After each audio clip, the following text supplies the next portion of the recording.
Giza का great pyramid ancient Egyptians की अक्लमंदी और उनके बड़े बड़े सपनों का प्रतीक है। ये एक ऐसा मॉन्यूमेंट है जो अपने अस्तित्व से ही लोगों को प्रभावित करता है। सदियों से यह विशाल स्ट्रक्चर दुनिया को अपनी और आकर्षित करता रहा है, लोगों को हैरान और खुश करता रहा है। हर साल हजारों लोग इसे देखने आते हैं, इसके रहस्यों को समझने की कोशिश करते हैं। इसके चिकने ट्रायंगुलर साइड्स डेजर्ट की रेत से ऊपर उठते हैं, एक पुराने जमाने की निशानी की तरह। यह देखने में जितना सुंदर है, उतना ही इसके पीछे का काम भी प्रशंसनीय है। लेकिन ग्रेट पिरामिड सिर्फ एक मकबरा नहीं है, ये एक पजल है, एक रहस्य है जिसके बारे में हिस्टोरियंस, आर्कियोलॉजिस्ट्स और एडवेंचरर्स सदियों से जानने को उत्सुक हैं। हर एक पत्थर अपने आप में एक कहानी छुपाए हुए है। गीजा में 3 पिरामिड्स में से ये ग्रेट पिरामिड सबसे पुराना और सबसे बड़ा है, और ये एंशिएंट वर्ल्ड के 7 वंडर्स में से एक है। ये अपने अस्तित्व से ही एक अद्भुत चमत्कार है। इसे फेरो खुफू ने बनवाया था, जिन्होंने 2589 से लेकर 2566 बीसी तक राज किया था। खुफू का नाम आज भी इस पिरामिड के साथ जुड़ा हुआ है।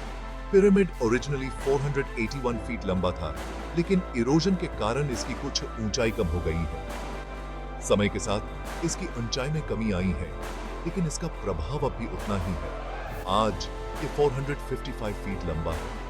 ये अब भी अपनी भव्य ऊंचाई से लोगों को प्रभावित करता है। पिरामिड 2 मिलियन से ज्यादा स्टोन ब्लॉक्स से बना है। हर एक का वेट एवरेज 2.5 टन है।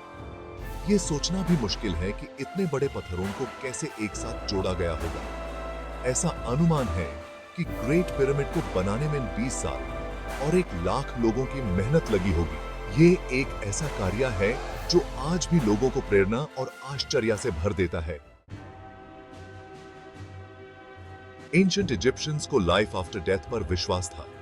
उनका मानना था कि यह दुनिया सिर्फ एक टेम्परेरी जगह है और असली सफर डेथ के बाद शुरू होता है। उनका मानना था कि जब एक व्यक्ति की डेथ होती है तो उसकी आत्मा आफ्टर लाइफ के लिए एक सफर पर निकलती है। यह सफर बहुत ही महत्वपूर्ण होता था और इसके लिए बहुत सारी तैयारियां की जाती थी। फेरोज इजिप्ट के राजा होने के नाते देवता तुल्य माने जाते थे। उन्हें सिर्फ एक राजा नहीं, बल्कि एक डिवाइन एंटिटी के रूप में देखा जाता था। उन्हें देवताओं और लोगों के बीच मध्यस्थ माना जाता था। प्रीस्ट्स और फेरोज मिलकर रिलीजियस रिचुअल्स को अंजाम देते थे, जो आफ्टर लाइफ के लिए जरूरी होते थे। जब किसी फेरो की डेथ होती थी तो यह बहुत जरूरी होता था कि उनके शरीर को सुरक्षित रखा जाए और उनकी आत्मा को आफ्टर लाइफ में जरूरी सामग्री दी जाए। ममिफिकेशन प्रोसेस इसीलिए इतना डिटेल्ड और कॉम्प्लेक्स होता था। यहीं से पिरामिड्स का कॉन्सेप्ट आता है। पिरामिड्स को इसलिए बनाया गया था ताकि फेरो की आत्मा को एक सुरक्षित और सुविधाजनक रास्ता मिल सके। पिरामिड सिर्फ मकबरे नहीं थे, ये बड़े बड़े कॉम्प्लेक्सेस थे जो फेरो की आत्मा को आफ्टर लाइफ तक सुरक्षित पहुंचाने के लिए बनाए गए थे। ये एक तरह से उनका इटर्नल होम होता था। खासकर ग्रेट पिरामिड को बहुत सोच समझकर और प्रिसाइज तरीके से बनाया गया था। इसके कंस्ट्रक्शन में एडवांस्ड इंजीनियरिंग टेक्निक्स का इस्तेमाल किया गया था। इसके अंदर के चेंबर्स और पैसेजेस को स्टार्स के साथ अलाइन किया गया था, और इसे फेरो को आफ्टर लाइफ में सस्टेन करने के लिए खजाने और ऑफरिंग से भरा गया था। ये सब कुछ बहुत ही मेटिकुलसली प्लान किया गया था। इजिप्शियंस का मानना था कि फेरो की आत्मा बेरियल चेंबर की छत में बने एक शाफ्ट के थ्रू स्वर्ग में जाएगी। यह शाफ्ट उनके लिए एक डिवाइन पाथवे का काम करता था। पिरामिड को खुद स्टार्स तक पहुंचने की सीढ़ी के रूप में देखा जाता था। यह उनके लिए एक डिवाइन कनेक्शन का प्रतीक था जो उन्हें स्वर्ग तक ले जाता था। ग्रेट पिरामिड का निर्माण इंजीनियरिंग का एक एक्स्ट्रॉर्डिनरी कारनामा था। एंशिएंट इजिप्शियंस के पास आधुनिक टूल्स या मशीन्स नहीं थे। उन्हें अपनी अकलमंदी और मैनपावर पर निर्भर रहना पड़ता था। कंस्ट्रक्शन प्रोसेस का पहला स्टेप था स्टोन ब्लॉक्स को क्वारी करना। ग्रेट पिरामिड में यूज होने वाले ज्यादातर ब्लॉक्स को पिरामिड के साउथ में एक जगह से क्वारी किया गया था। वर्कर्स ने कॉपर चिजल्स और हैमर्स का यूज करके ब्लॉक्स को बेडरॉक से काटा था। फिर उन्होंने वुडन लेवर्स और रोलर्स का यूज करके ब्लॉक्स को पिरामिड कंस्ट्रक्शन साइट तक पहुंचाया। अगला स्टेप था ब्लॉक्स को पिरामिड कंस्ट्रक्शन साइट तक पहुंचाना।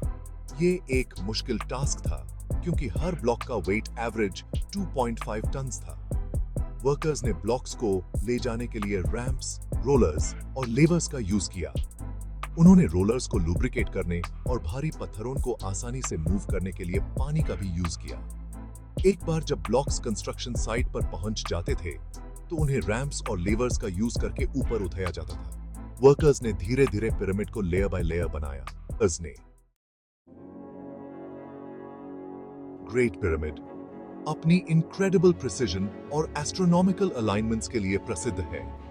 पिरामिड के चारों साइड्स, चारों cardinal directions, north, south, east और वेस्ट के साथ लगभग परफेक्टली अलाइंड हैं। इन अलाइनमेंट्स की एक्यूरेसी रिमार्केबल है, खासकर जब हम एंशिएंट इजिप्शियंस के पास उपलब्ध टूल्स के बारे में सोचते हैं। ऐसा माना जाता है कि उन्होंने इस लेवल की प्रिसिजन हासिल करने के लिए स्टार्स का यूज किया था। इसके अलावा ग्रेट पिरामिड सर्टेन स्टार्स के साथ भी अलाइंड है। फॉर एग्जांपल, पिरामिड का डिसेंडिंग पैसेज स्टार अल्फा ड्रैकोनिस के साथ अलाइंड है, जो कि पिरामिड के बनाने के टाइम नॉर्थ स्टार थी। इजिप्शियंस का मानना था कि फेरो की आत्मा इस शाफ्ट के थ्रू स्वर्ग में जाएगी, अल्फा ड्रैकोनिस के पाथ का पालन करते हुए आफ्टर लाइफ तक। ग्रेट पिरामिड के प्रिसाइज मेजरमेंट्स और एस्ट्रोनॉमिकल अलाइनमेंट्स एंशिएंट इजिप्शियंस के एडवांस नॉलेज और स्किल्स का प्रतीक हैं। सेक्शन 5, रहस्य और सिद्धांतों, अनुत्तरित प्रश्न। सदियों के अध्ययन के बाद भी ग्रेट पिरामिड में अभी भी कई रहस्य छिपे हुए हैं।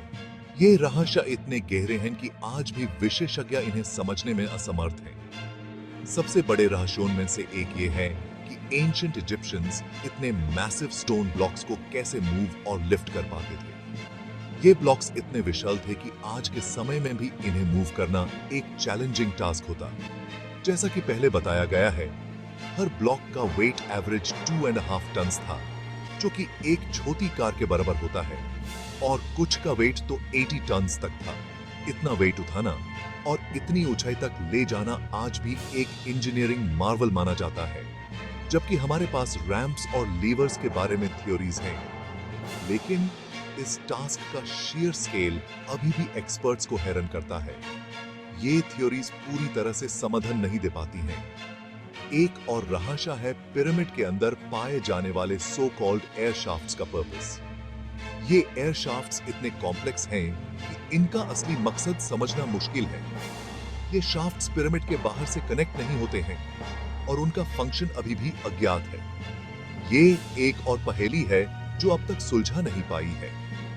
कुछ थ्योरीज से पता चलता है कि उनका यूज वेंटिलेशन के लिए किया जाता था, लेकिन यह सिर्फ एक अनुमान है। कुछ थ्योरीज से पता चलता है कि उनका यूज वेंटिलेशन के लिए किया जाता था, जबकि दूसरों का मानना है कि उनका कोई रिलीजियस या सिंबॉलिक पर्पस था। ये थ्योरीज भी अपने आप में एक रहस्य है, जबकि दूसरों का मानना है कि उनका कोई रिलीजियस या सिंबॉलिक पर्पस था। ये थ्योरीज भी अपने आप में एक रहस्य है। ग्रेट पिरामिड लॉस्ट सिविलाइजेशंस और एडवांस्ड एंशिएंट टेक्नोलॉजीज के बारे में भी अटकलों को हवा देता रहता है। ये अटकलों का सिलसिला कभी खत्म नहीं होता, जबकि इन दावों का समर्थन करने के लिए कोई साइंटिफिक एविडेंस नहीं है। लेकिन ये थ्योरीज लोगों की इमेजिनेशन को प्रेरित करती हैं। लेकिन पिरामिड के रहस्य अभी भी कल्पना को आकर्षित करते हैं। ये रहस्य हमेशा से लोगों को अपनी और खींचते आए हैं और आगे भी खींचते रहेंगे। सेक्शन 6, आज के पिरामिड्स, पर्यटन और संरक्षण।